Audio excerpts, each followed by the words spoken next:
Hello, everybody, and welcome back to the channel.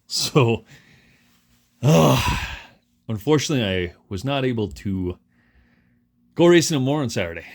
Uh, and this is a perfect example of don't count your eggs before they're hatched. So Friday night, I mowed the lawn. I was getting all my man stuff out of the way so I could get my hall pass punched, be on my way. Mowed the lawn, trimmed it, moved a bunch of landscape rock I needed to move, did a couple other things, and I thought, man, I'm gonna knock out the Yukon. We'll pick up the Range Rover and life will be good. So I started disassembling the Yukon on Friday night because it just rolled over. It's 2017, rolled over just about 100,000 miles. So spark plug wires, valve cover gaskets, 2 transmission cooler lines, power steering belt, AC belt, and a serpentine belt, upper and lower radiator hose, coolant flush, all that good stuff. But I was like, man, I got plenty of time to do this. The Mamacita will get a Range Rover Saturday morning, and I can put this back together at my leisure. Fortunately, that sounded good, but didn't go to plan. So, unfortunately, we had a little disagreement at the dealership with what was owed to us and what they thought they owed, but they didn't, as well as screwing up a driver's seat that they shouldn't have screwed up. But anyway, so we backed out of that. Left, they're calling me, telling me they're going to fix it, all this. I said, I don't care. And went and got kids' school clothes, but in the meantime, I had to have an LS motor torn apart in my garage. And I know a lot of us are big car guys as well as small car guys. So I am infatuated with the LS motor. I got a Silverado with almost 300,000 miles with deck 243 heads. I was going to put on my GTO, but I found some different 243 heads for my GTO.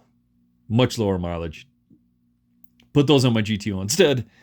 And the Yukon, it took me a good 10 hours to get that all back up and together and ready for my wife on Monday, because it was all torn apart Friday. I woke up at 5:30 in the morning Saturday. Replaced all the oxygen sensors, cleaned everything out. Like I said, kind of replaced the air filter, had to take the intake off, just tearing everything down, making sure it's 100%. And spent about $1,000. But got it finally all back together late Saturday night. Pushed down the garage so I could have a little bit of an angle, because if you guys know LS motors, sometimes if you get air trapped, it always helps to have the front end elevated. So backed her down the steep driveway a little bit to give her some air, bled the system out, and it seems to be good. And drove it around today without much of an issue. So I think it's good to go. But anyways, that took my focus. And with my adult autism, I couldn't relax until that was done. So I had to do that, and then decided, man, I better knock some other stuff out. So on our RC10T, we did get the black arms installed that are basically for a T2 or a GT, and tightened everything up. That's great. So our 10T is done. You see right in front of you, my double XT. Mounted our speeder controller. Got my Fly Sky receiver in there. I do got to get a transponder. Figured out the Factory Works battery mount. Put foam in the lower deck because these kind of have like a little channel in the bottom, but they're for NiCads. So, LiPos sit kind of wonky in there. So all we did was put a little foam in there, and then I worked out my spacers, front and rear, for a LiPo battery pack, so we can shift that forward and aft. Got the wires ran, got our sensor cable back here. I think all these are gonna be about the perfect length. So I don't know what I'm gonna do with these battery leads. What I'll probably do is actually I'll probably put them both on there, and then I will probably zip tie them down and just kind of have one go that way and one go this way. Try to keep it neat and tidy, because the way the Factory Works battery mount is you kind of mount your battery in there and it's there to stay. for your race day or whatever. And they give you kind of these center cuts that you could plug in, so you could charge your battery while it's in your truck without having to unscrew and unmount this. And they give you like little kind of standoff mounts in there to help clear the LiPo. So yeah, but that's all done. Did cut out our bulky gear cover. So got that all cut out in there. That's nice. And man, I mean, this transmission's great. Just got to get a motor coming. And I had a pretty good gift card at Hobby Action, and I was going to order that from there, but they don't have Trinity 13.5s. So got to get a Trinity 13.5. May buy that at more or something, may just wait. And like I said, try to kick some business since they support vintage racing, and they are doing a new track layout today after racing last night. And it sounds like we're going to do a 91 Detroit Worlds track layout eventually as well. So we will see. But I'm happy the RC10T is done. Our XT is pretty much done. I'll get a motor dropped in there and get that soldered out. Get our plugs in there and everything. And this is pretty much this is almost exactly how Nick's was. Layout and everything. So I think that will work well for us. And with the new track layout, we'll be able to compare some lap times there. So we'll get a motor battery, start getting this thing shaken down. As far as our Masami, I haven't done anything. So couple things I'm going to do from guys that have built them is the travel's a little long on the front. Going to put at least a 2mm limiter in there for now. Put another 2mm limiter in the back. I kind of fit the electronics layout. I did put foam on both sides of the battery cup just to kind of center up our LiPo battery. And then I was mocking up the speed controller, our FlySky receiver. I'm going to take probably I was going to take the cups off, but the body I have is so wide that I'm probably going to just paint the kit body and use that because the regular RC10T or RC10 Viper, I think that is, with the scoop is way too wide. So yeah, I'll save this for perhaps the 91 when it comes up. So I think I got some PS17 and some black, and I don't know if I'll do Masami or I'll do my color scheme. Run it from there. Did get put another order with A-Main to get the servo mount and a couple other things. I don't know exactly what it was, but those are coming. Again, if you haven't seen the video, and it was Jason's video from RC10 Talk, talking about the gear cover hitting the arm. Go with the RPM gear cover on there. I got to tear this all apart because we do have to put in our V2 slipper set. So we'll get that in there, get that mounted. We also have one for our B3. And honestly, I'm probably going to do that first before the Masami since I'm waiting on other parts. It's not going to really matter. So I tend to work on cars all at once, or I at least get them to like a slider, and then I'm letting them sit for a while till I get all the electronics. So my XT was a priority. I wanted to get that done.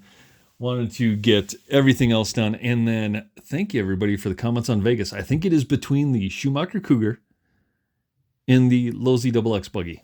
I have plenty of spares for the Cougar. I will have to order some rims. Not a big deal if I go with the Cougar. With the XX buggy, I am going to order a couple more 5-spoke rims, I think, from JC Racing, as well as outdrives and the diff rings that they're remaking. I may have to search for some like rear arms, some simple, some of the parts there. I mean, I hope I don't break anything, but I may have to like take the rear hubs off the 10T. Keep those as spares maybe or something, because I think Jason said from RC10 Talk, you're going to have to bring a hobby shop with you if you're not running an RC10, and I think that is probably going to be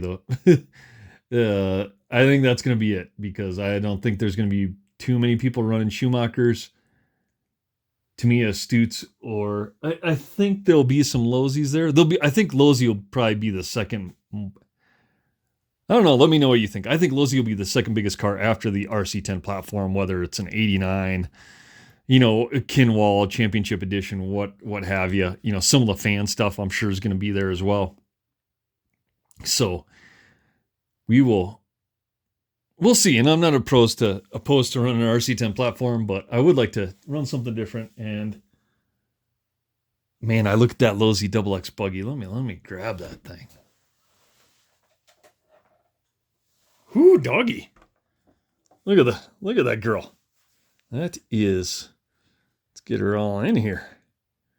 It's a good looking buggy.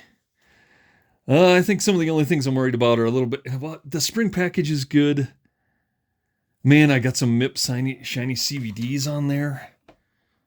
I hope those would hold up. I mean, they're fairly new. Like when I got this car, it was really didn't have much time on it. I probably want to pick up some rear spare arms.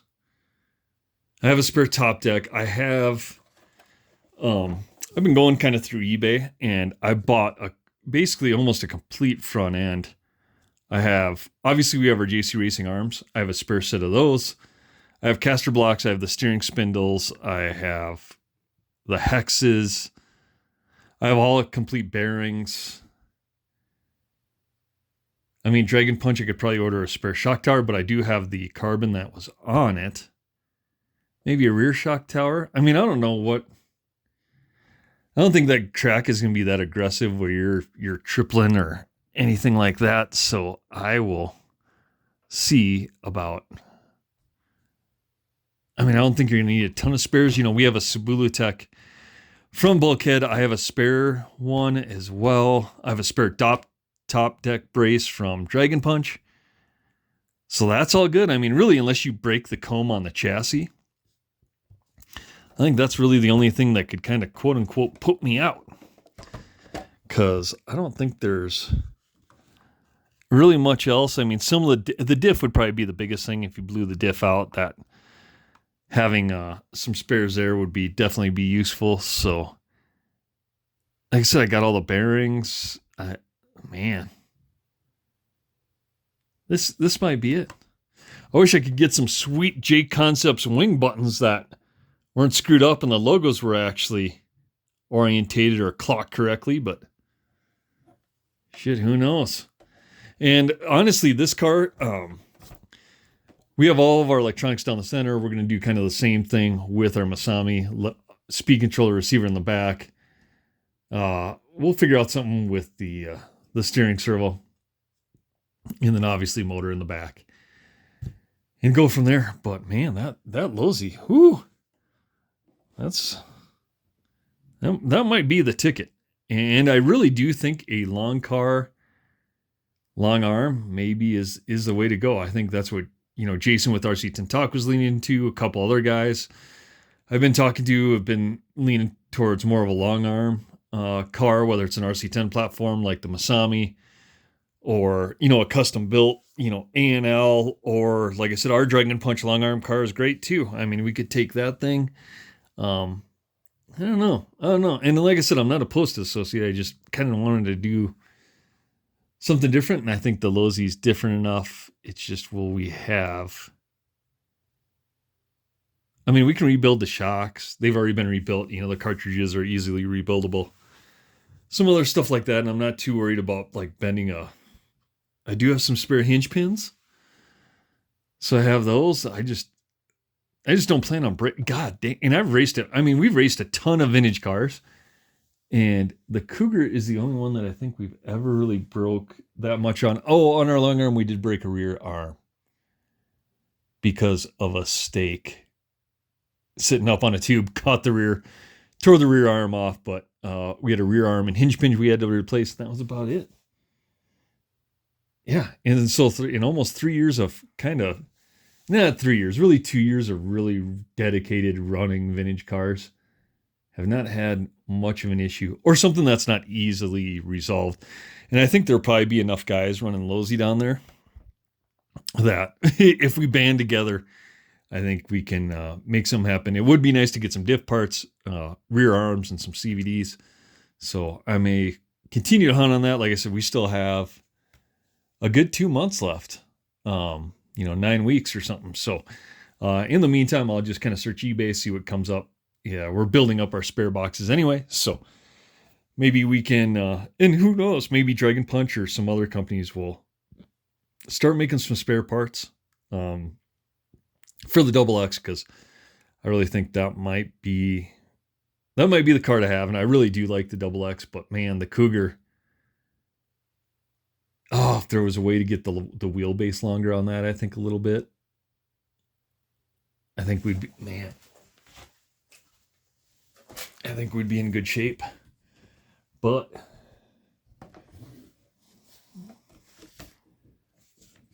I tell you what, it looks stubbier. It is not that far off. It is.